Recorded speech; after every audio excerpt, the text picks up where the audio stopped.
ఓటమ్మ బడవ ఏందా ఇది? ఆ ఫాస్ట్ బౌలింగ్ ఏంది? ఆ బౌన్సర్లు ఏంది? ఆ వికెట్లు ఏంది? ఇండియన్ ఫాస్ట్ బౌలర్ అసలు బౌలింగ్ వేసేది? షాక్ అయిపోయారు మొత్తం అందరూ.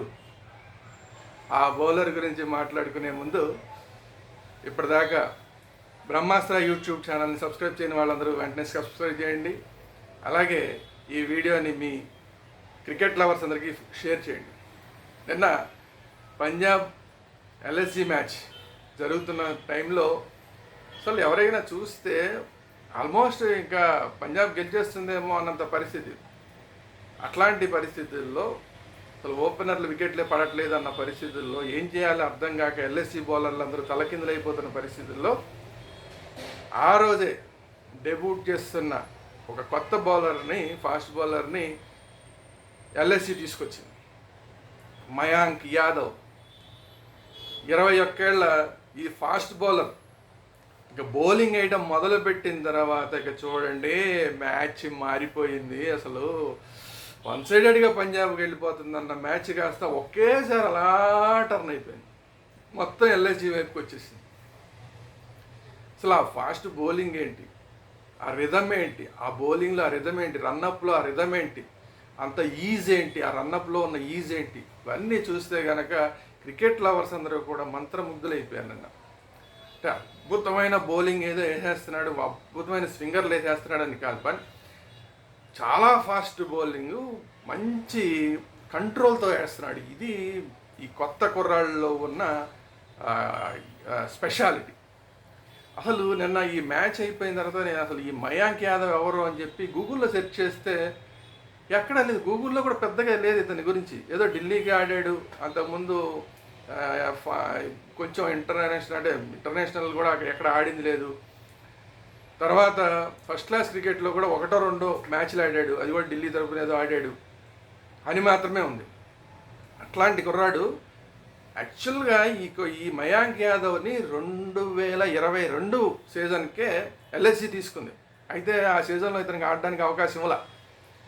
23 సీజన్కి వచ్చేసరికి సరే ఇతనికి ఏదో హ్యామ్స్ట్రింగ్స్ వచ్చి కొంచెం ఫిట్నెస్ లేకపోవడం వల్ల అసలు 23 సీజన్ ఆడలేదు.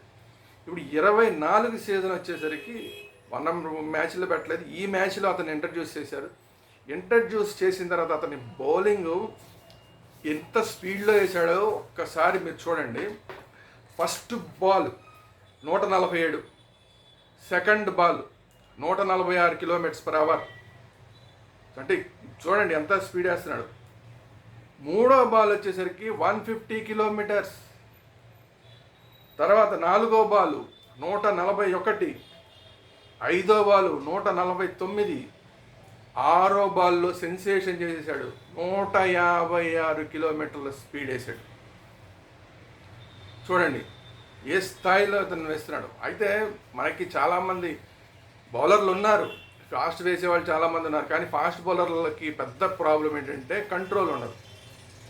ఈ కంట్రోల్ లేకపోవడం అనేది చాలామంది చాలామంది వస్తున్నారు. నాగర్కోటి లాంటి వాళ్ళు వచ్చారు, వెళ్ళిపోయారు. ఇంకా కొంతమంది వచ్చారు, స్పీడ్గా వేస్తున్నారు కానీ వెళ్ళిపోయారు.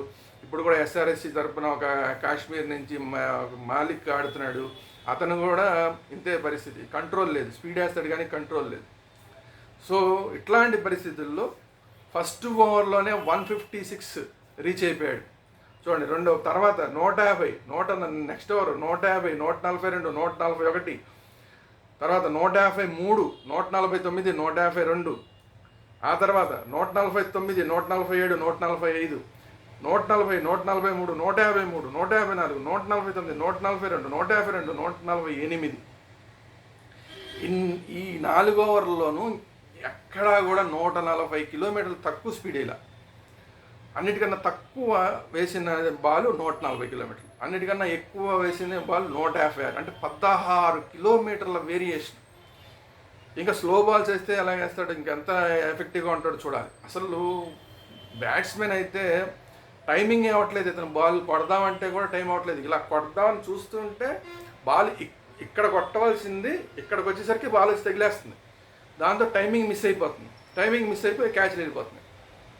బేస్టో లాంటి వాడు టైమింగ్ మిస్ అయింది. తర్వాత మిగతా రెండో ఓవర్లో వికెట్, మూడో ఓవర్లో వికెట్, నాలుగో ఓవర్లో వికెట్, అట్లా 3 వికెట్లు తీసేసి అసలు మొత్తం మ్యాచ్ని అంతా కూడా మెస్మరైజ్ చేసాడు. మొత్తం మ్యాచ్ తీరుతెన్నులే మార్చేశాడు. అందులో బౌన్సర్లు వేసాడు, అద్భుతమైన బౌన్సర్లు వేసాడు. 156తో బౌన్సర్ వేసాడంటే చూడండి ఎలా ఆడగలుగుతారా. సీనియర్ బ్యాట్స్మెన్స్ అందరూ, ఇంటర్నేషనల్ సీనియర్ బ్యాట్స్మెన్స్ అందరూ కూడా టైమింగ్ మిస్ అయిపోయి బాల్ మిస్ అయిపోతారు, ఫేస్కే మిస్ అయిపోతారు, ఆడలేకపోతున్నారు. బాల్ క్రాస్ వెళ్ళిపోతుంది, ఇలా ఆడదాం అనుకునేది బాల్ క్రాస్ వెళ్ళిపోతుంది.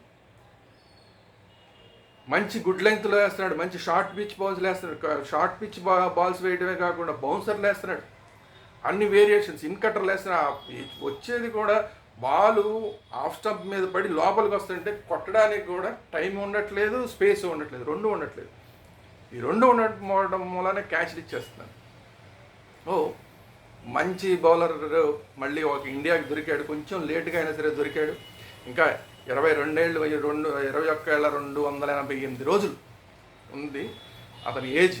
సో 22 ఏళ్ళు లోపు ఉన్నాడు కాబట్టి మనకి మంచి ఫ్యూచర్ స్టార్ అయ్యే అవకాశం ఉంది. ఇదే విధంగా కనుక కంటిన్యూ చేస్తే చెప్పలేం, వరల్డ్ కప్లో కూడా ఆడటానికి ఛాన్స్ ఉంది. వరల్డ్ కప్ ఆడినా ఆడకపోయినా కూడా ఇదే పెర్ఫార్మెన్స్, ఈ స్పీడ్తో పాటు కంట్రోల్. ఇతని దగ్గర ప్రత్యేకించి మెచ్చుకోవాల్సింది ఏంటంటే రన్నప్లో కూడా ఏమాత్రం ఒక చాలా కష్టపడి బౌలింగ్ వేస్తున్నట్టు ఏమీ లేదు. చాలా స్లోగా ఈజీగా రన్నప్ ఉంది, చాలా క్లీన్ రన్నప్. అలాగే బాల్ డెలివరీ చేసే టైంలో ఒక క్లీన్ యాక్షన్, అది కూడా బాల్ డెలివరీ చేసేటప్పుడు కూడా చాలా క్లీన్ యాక్షన్ ఉండటం అనేది చాలా ఇంపార్టెంట్. ఒకప్పుడు కపిల్ దేవ్ దగ్గర చూసాం అలా మనం, ఏం కష్టపడ్డు, రన్నప్ అంతే సింపుల్గా వస్తాడు, చాలా క్లీన్గా డెలివరీ చేస్తాడు. అది ఇతని దగ్గర ఉంది. సో అట్లాంటివి ఉన్నప్పుడు ఏంటంటే ఎక్కువగా ఇంజరీస్ కాకుండా ఉంటాయి, ఎక్కువ అలసిపోకుండా ఉంటాడు, ఎక్కువ ఓవర్లు వేయగలుగుతాడు ఫాస్ట్ బౌలర్. ఇట్లాంటి లక్షణాలన్నీ ఉన్నాయి కాబట్టి ఇమీడియట్గా ఇతని మీద కనుక బీసీసీఐ శ్రద్ధ పెట్టి ఇతనికి ఇంకొంచెం తర్ఫీదు ఇచ్చి స్వింగ్ అవుట్ సైడ్ మనం ఆఫ్ స్టంప్ మీద వేసి బయటికి స్వింగ్ చేయడం, ఇన్ స్వింగ్ చేయడం, కట్టర్లు వేస్తున్నాడు, ఇన్ కట్టర్లు వేస్తున్నాడు.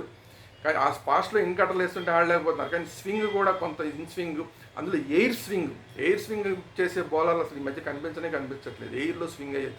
ఒకప్పుడు మనం పాకిస్తాన్ వసీం అక్రమ్ చూసేవాళ్ళం, గాల్లోనే ఎలా బాల్ తిరిగేది. అలాంటి స్వింగ్ కొంచెం కనుక, అలాంటి 2-3 అస్త్రాలు కనుక ఇతనికి కనుక వచ్చేలాగా బీసీసీఐ కొంచెం ఇతని మీద దృష్టి పెడితే కనుక ఇండియాకి రాబోయే రోజుల్లో మంచి ఫాస్ట్ బౌలర్ అవుతాడు. ఇప్పుడు వరల్డ్ కప్ ఆడే ఛాన్స్ కూడా ఉంది. ఇలాగే కంటిన్యూ చేస్తే వరల్డ్ కప్ ఆడకపోయినా కూడా భువనేశ్వర్ కుమార్ తర్వాత ఎవరు అంటే తర్వాత మళ్ళీ బూమ్రా అంటే బూమ్రా తర్వాత ఇప్పుడు ఎవరు, బూమ్రా ఇప్పుడు పీక్లో ఉన్నాడు.